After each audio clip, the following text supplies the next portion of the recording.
A very good morning students. आज हम सीखने वाले हैं हिंदी व्याकरण काल। विद्यार्थियों, दिए गए वाक्यों को ध्यान से सुनिए और पढ़ो।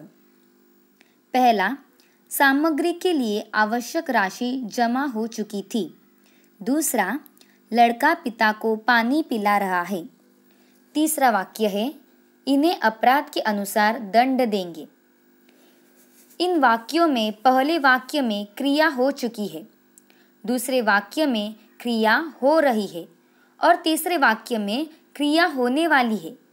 इन सभी वाक्यों में हमें क्रिया के होने का समय ज्ञात होता है।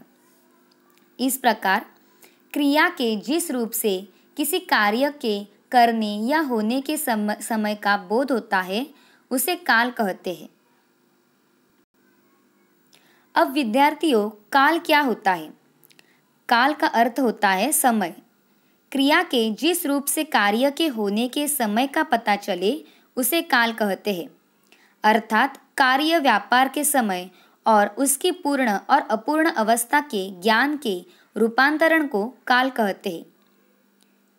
इस काल के प्रमुख रूप से 3 भेद होते हैं।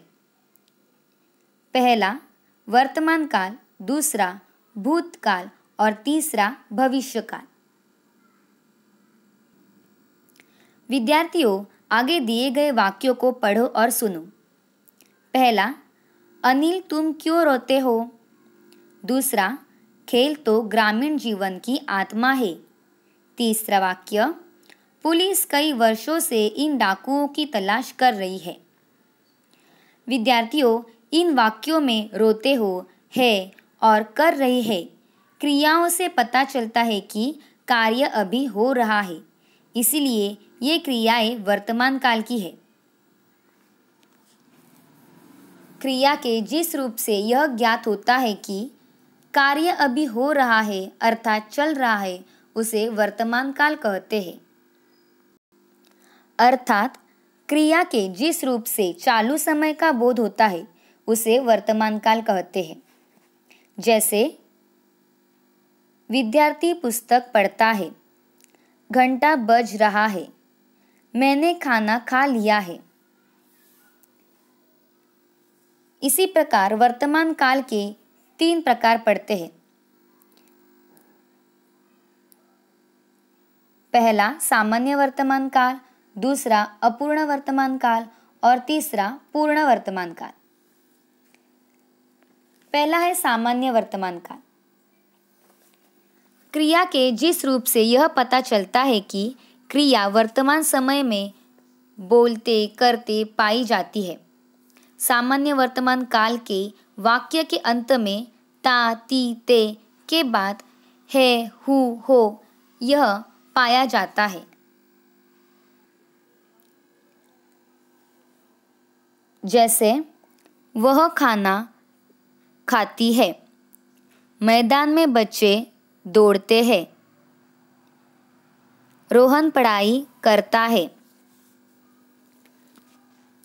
दूसरा प्रकार है अपूर्ण वर्तमान काल।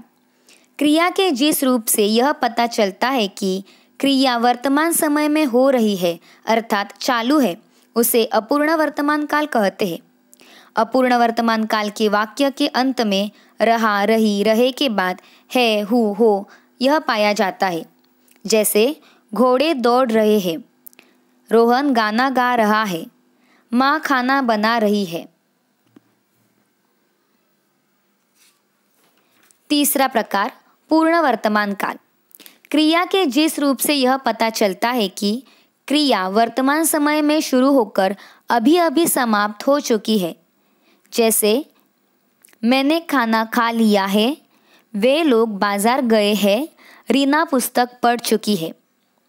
पूर्ण वर्तमान काल के वाक्य के अंत में है, हूँ, हो यह पाया जाता है। अब हम देखेंगे भूतकाल और भूतकाल के भेद।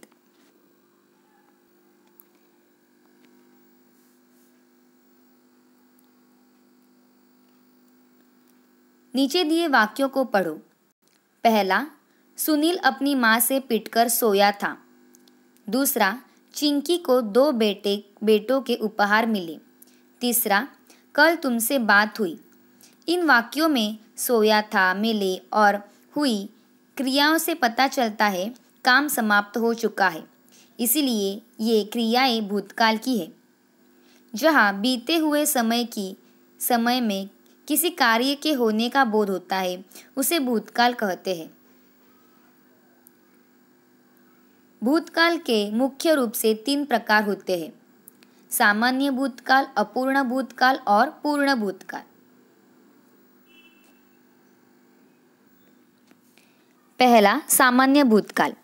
क्रिया के जिस रूप से यह पता चलता है कि क्रिया हमारे बोलने से पहले समाप्त हो चुकी है, उसे सामान्य भूतकाल कहते हैं। जैसे, मैंने अपना काम पूरा कर लिया। सभी यात्री स्टेशन पर उतर गए। मैंने पुस्तक खरीद ली। दूसरा प्रकार है अपूर्ण भूतकाल। क्रिया के जिस रूप से यह पता चलता है कि क्रिया बीते हुए समय में प्रारंभ तो हुई थी, परंतु अभी समाप्त है या नहीं, इस बात की निश्चित पता नहीं सकता, उसे अपूर्ण भूतकाल कहते हैं। जैसे, शाम घूमने जा रहा था, बरसात हो रही थी, घंटा बज रहा था। तीसरा प्रकार है पूर्ण भूतकाल।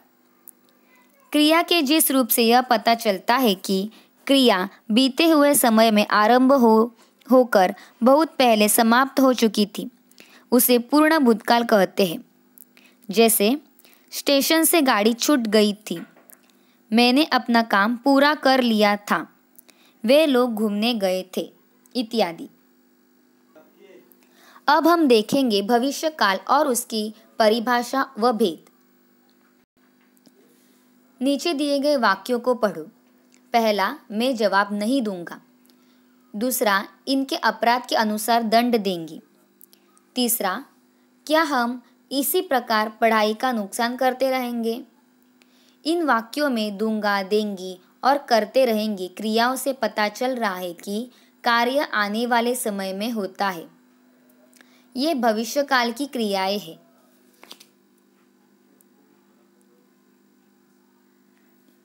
अर्थात क्रिया के जिस रूप से आने वाले समय का बोध होता है, उसे भविष्यकाल कहते हैं। परिभाषा: क्रिया के जिस रूप से आने वाले समय में किसी कार्य के करने या होने का बोध होता है, उसे भविष्यकाल कहते हैं। जैसे, मैं बाजार जाऊंगा, वह गाना गाएगी, मैं पुस्तक पढ़ूंगी। भविष्यकाल का मुख्य रूप से एक प्रकार होता है सामान्य भविष्यकाल।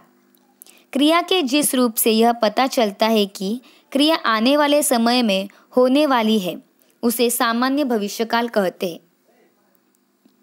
जैसे, आज बारिश होगी, हम लोग घर जाएंगे, इत्यादि।